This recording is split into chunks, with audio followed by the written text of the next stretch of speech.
La théologie du salut par Bernard Guy. Connaître Dieu. Vivre sa foi au quotidien.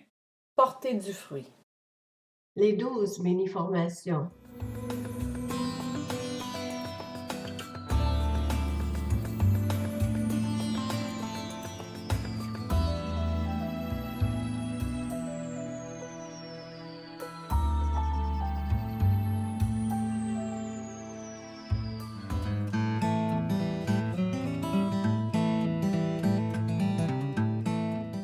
La seconde mini-formation, le péché, nature.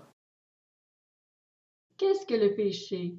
Comment celui-ci affecte-t-il notre relation avec Dieu et pourquoi? Quelle différence y a-t-il entre le péché au singulier et les péchés au pluriel? De quelle manière le péché peut-il affecter nos pensées, nos désirs, nos motivations, nos paroles, nos actions, nos réactions, nos décisions, etc.?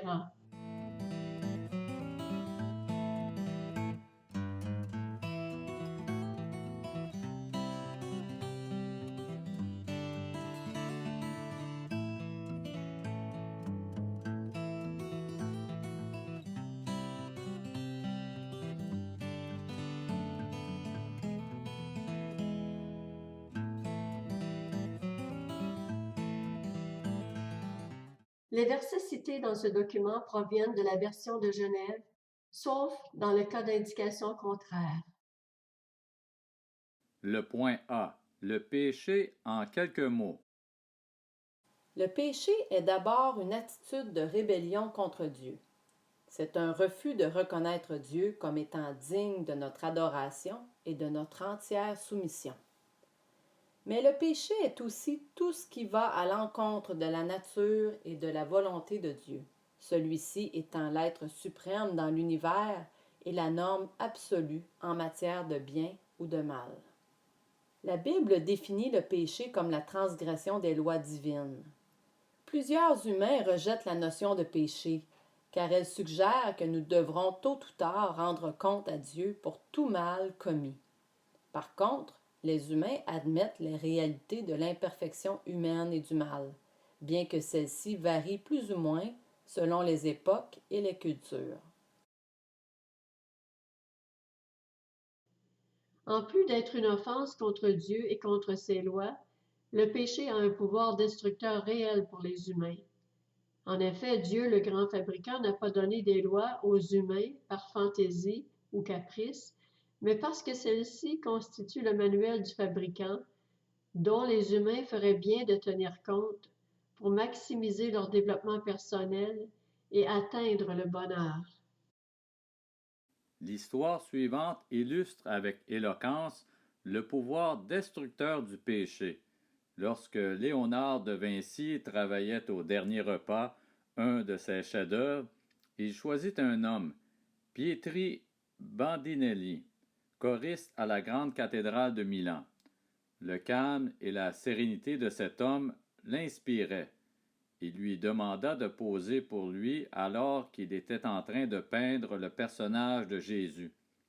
Des années passèrent et le tableau du dernier repas restait inachevé. Léonard n'avait encore trouvé personne pour poser pendant qu'il peindrait le personnage tordu et profiteur de Judas. Un bon jour, alors qu'il déambulait dans les rues de Rome, il trouva celui qu'il cherchait. L'homme était courbé, il avait un regard froid et l'air méchant d'un exploiteur. Il accepta l'offre du grand maître. Une fois dans le studio, l'homme regarda autour de lui, l'air songeur. On aurait dit qu'il était à la recherche de vieux souvenirs.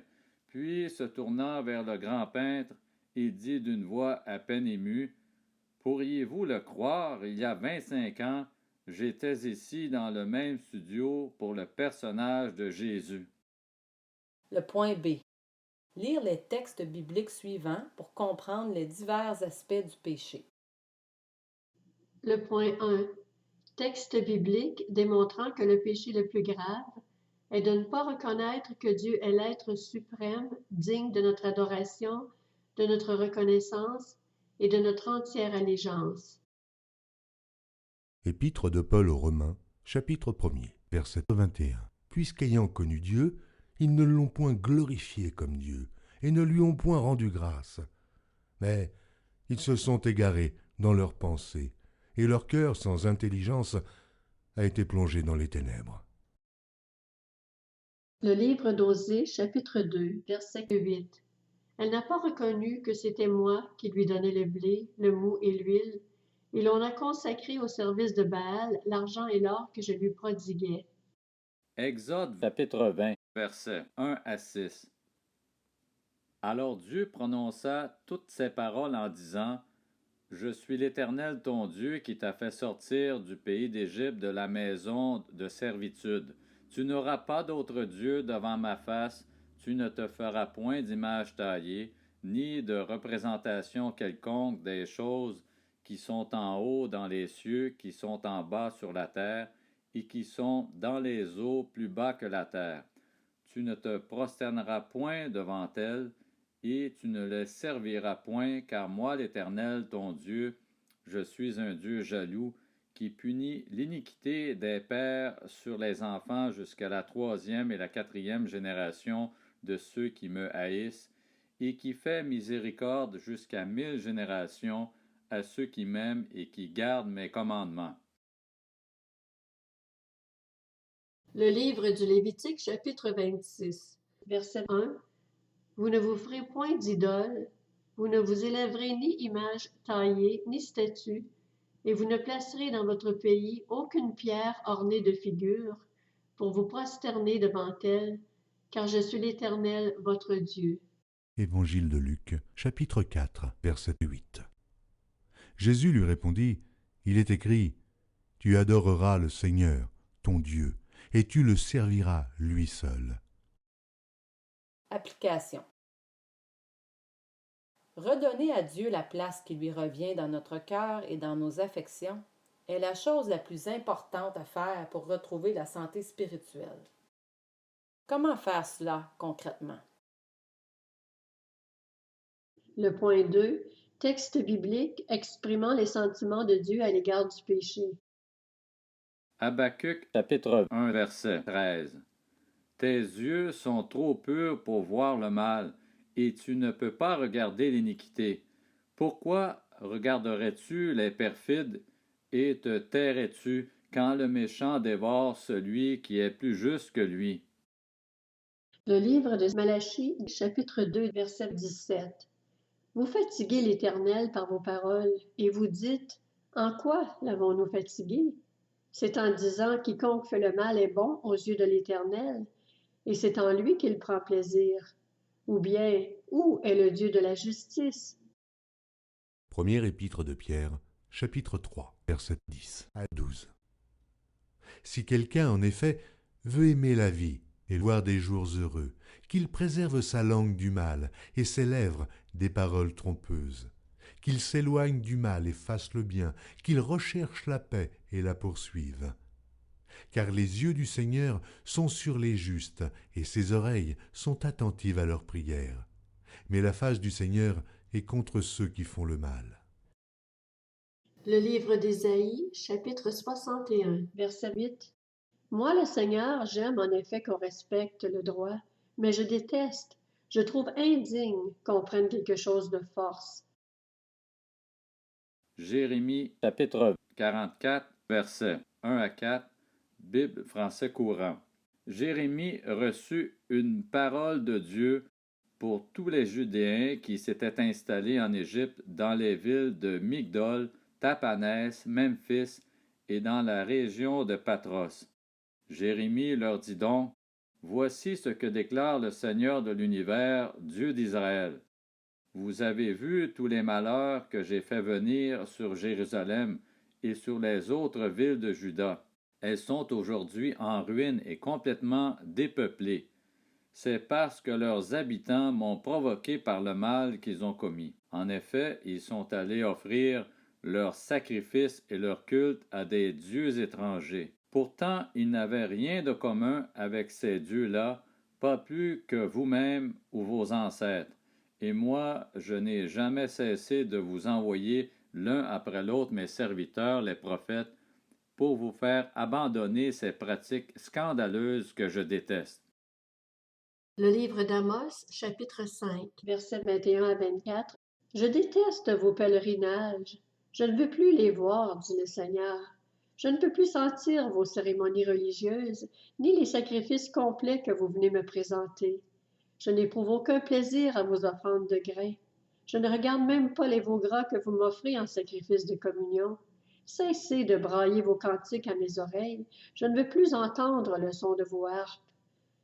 Laissez plutôt libre cours au droit, que la justice puisse couler comme un torrent intarissable. Amos chapitre 6 verset 8. Le Seigneur, le Dieu de l'univers, a fait le serment que voici. Aussi vrai que je suis Dieu, dis-je, l'orgueil du royaume d'Israël me répugne profondément. Je déteste ces belles maisons. Je livrerai à ses ennemis tout ce qu'il y a dans Samarie. Le livre de Zacharie, chapitre 8, verset 17.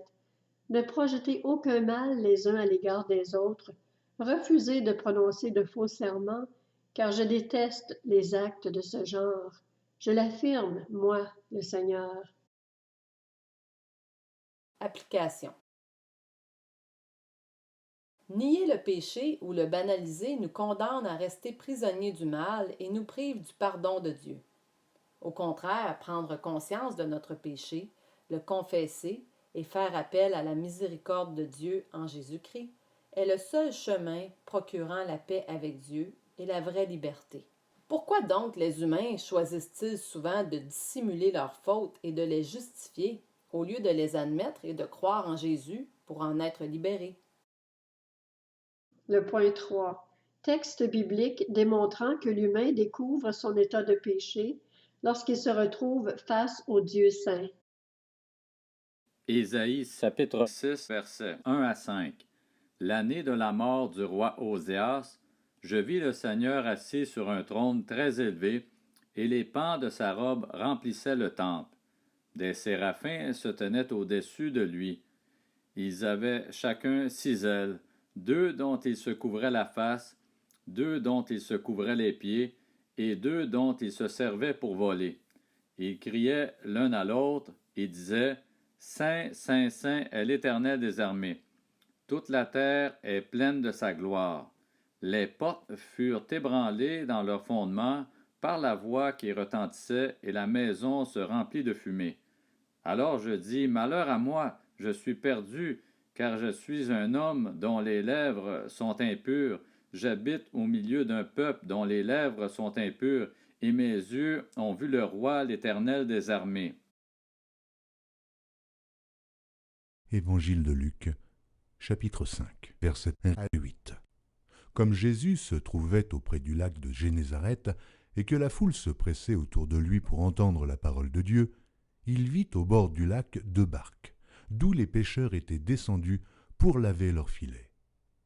Il monta dans l'une de ces barques qui était à Simon, et il le pria de s'éloigner un peu de terre, puis il s'assit, et de la barque, il enseignait la foule.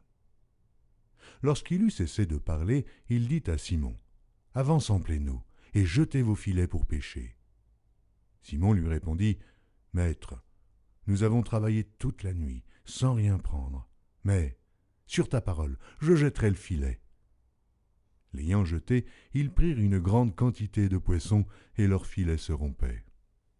Ils firent signe à leurs compagnons, qui étaient dans l'autre barque, de venir les aider. Ils vinrent, et ils remplirent les 2 barques, au point qu'elles enfonçaient. Quand il vit cela, Simon-Pierre tomba aux genoux de Jésus et dit, « Seigneur, retire-toi de moi, parce que je suis un homme pécheur. » Job chapitre 42 versets 5 et 6. Mon oreille avait entendu parler de toi, mais maintenant mon œil t'a vu. C'est pourquoi je me condamne et je me repens sur la poussière et sur la cendre. Application. Nous n'avons peut-être pas eu le privilège de rencontrer le Dieu saint comme Ésaïe, les apôtres et Job, mais n'oublions pas que les Écritures révèlent Dieu et nous dévoilent sa sainteté. Vous est-il arrivé de mieux comprendre votre état de péché simplement en méditant les Écritures et en priant? Raconter. Dieu nous a aussi donné le Saint-Esprit pour nous rendre sensibles à sa voix. Un des rôles du Saint-Esprit est de nous révéler notre propre cœur afin que nous puissions confesser nos fautes et en être libérés. Y a-t-il des péchés que le Seigneur est en train de vous dévoiler ces jours-ci pour vous permettre de progresser encore plus dans votre marche avec lui? Le point 4.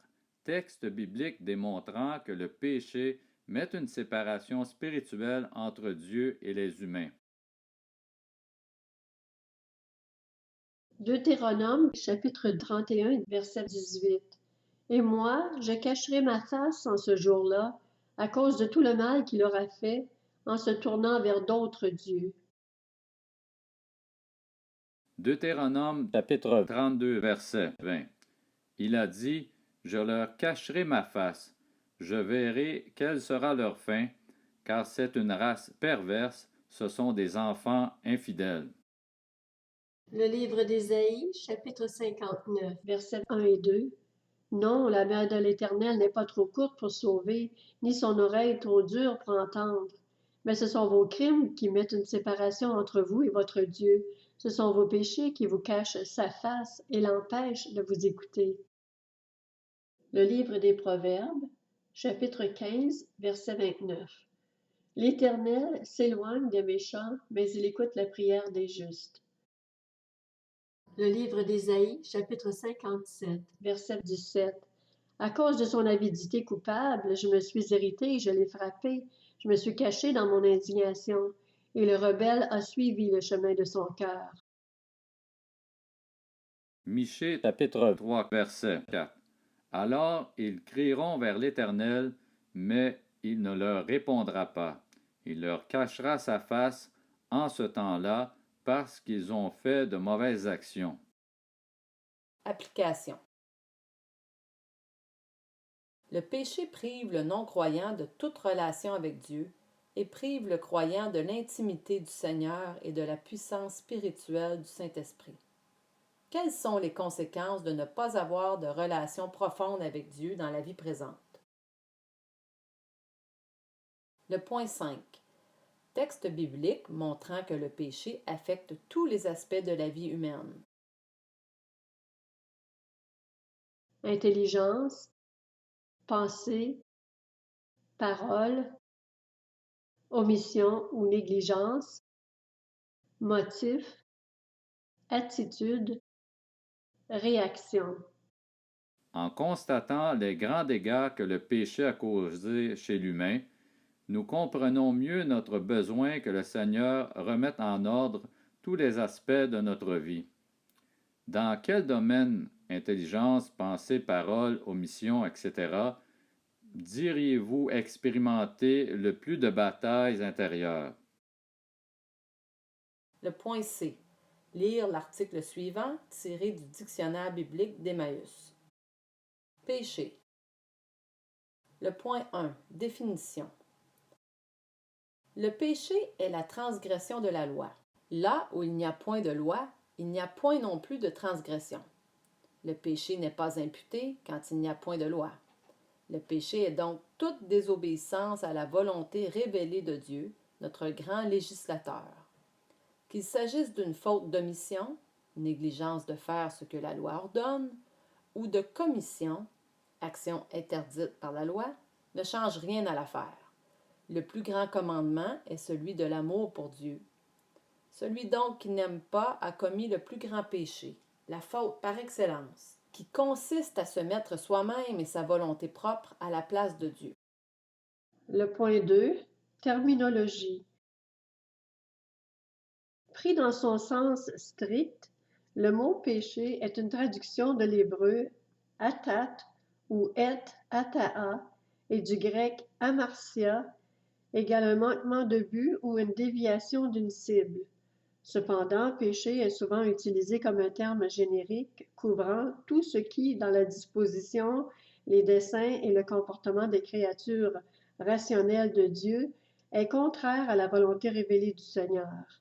Voici quelques mots qui font ressortir divers aspects du péché. Hébreu, Avel, Avla, Avon, grec, adikia, sens, injustice, manque de droiture, tort. Hébreu, pécha, grec, parabasis, sens, transgression, délibéré, crime. Hébreu, pécha, grec, paraptoma, sens, faute, erreur délibérée. Hébreu, récha, grec, anomia, sens, contravention, éloignement de la loi, iniquité. Hébreu, récha, grec, paranomia, sens, illégalité, proche d'anomia. Hébreu, maal, grec, apicia, sens, incrédulité, infidélité, trahison. D'autres termes grecs évoquent d'autres aspects du péché. Kakia et poneria, le mal moral et spirituel. Ophéla, dette. Et Énokos, coupable devant la loi. En général, le péché, dans tous ses aspects, forme et expression, est une révolte contre Dieu de la part de l'homme qui, par une décision intelligente et volontaire, refuse de se conformer à la nature de Dieu et d'obéir à sa loi. En sa qualité d'être moral, créé à l'image de Dieu, il en porte la responsabilité, d'où l'extrême gravité du péché dans la révélation biblique. Le point 3. Origine du péché.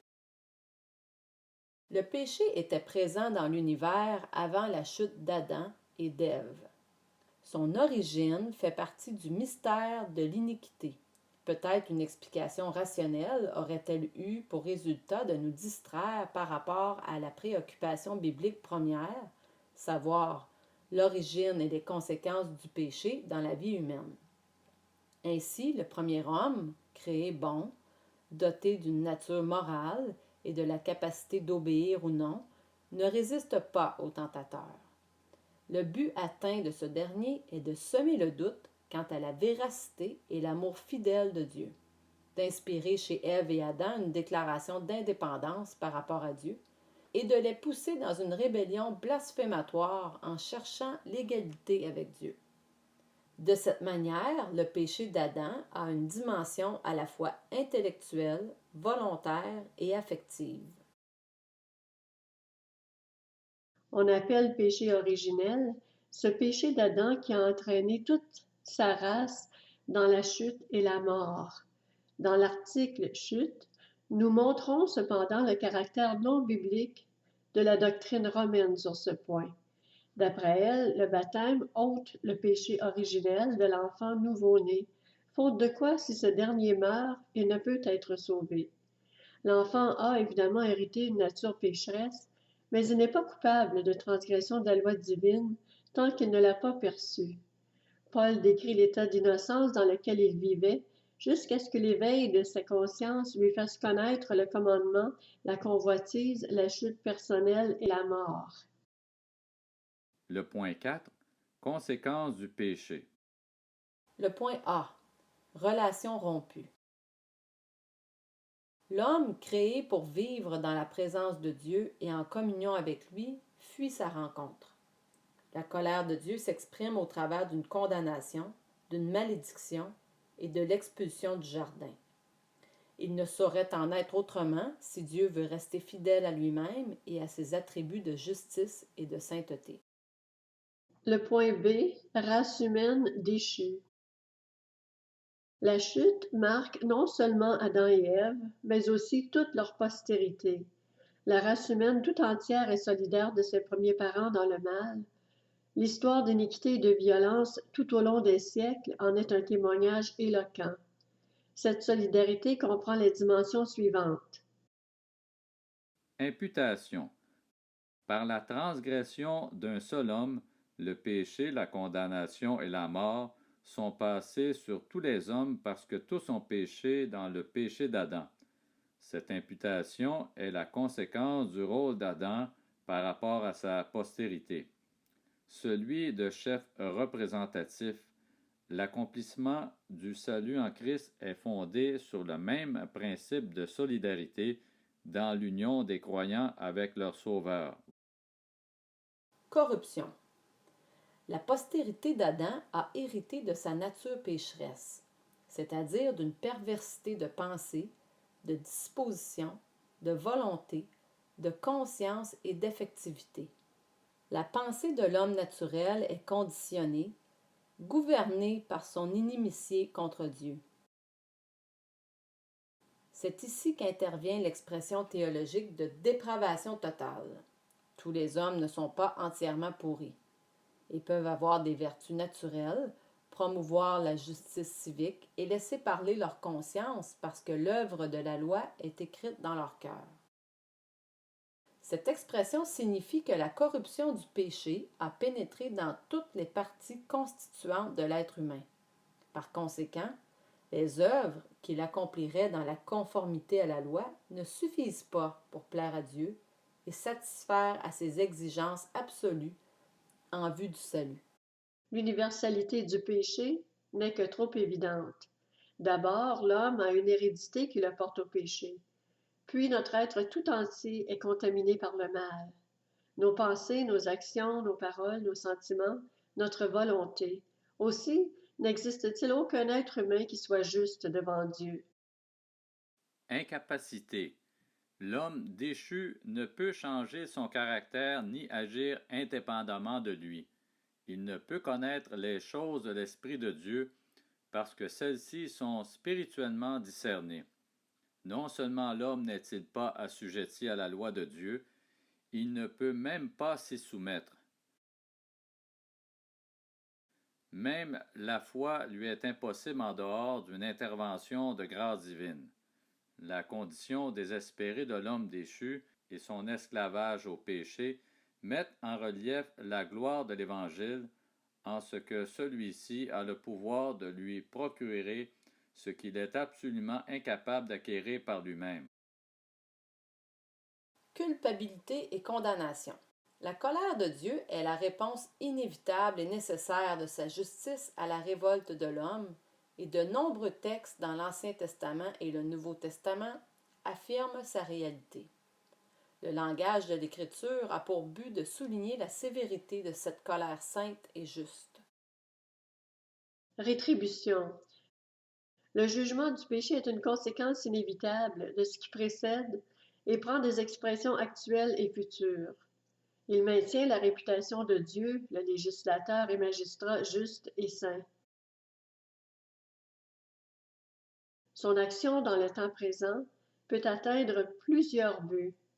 But rédempteur, amener le pécheur à la repentance et la foi. But pédagogique, discipliner le croyant. But préventif, empêcher le péché et en limiter les ravages. Le point C.